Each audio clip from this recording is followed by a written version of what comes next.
The Modify tool allows you to modify Revit instances. It also allows you to replace them with different family types and more. The Refresh button allows you to refresh all data displayed.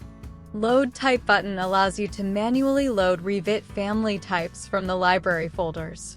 Check Auto to automatically filter displayed data while you typing in the filter text. This is the number of the displayed items.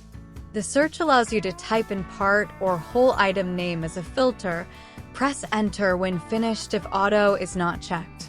Click Filter Options button to customize filtering with the combinations of type, level, line number, or material. The displayed data are automatically filtered.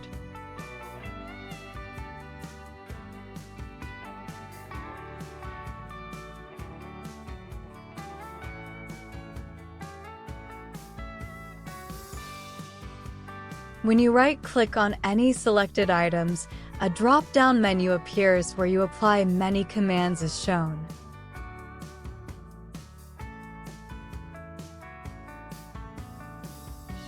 Select Element allows you to pick an element on the screen and highlight its corresponding item in the displayed items.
Thanks for watching.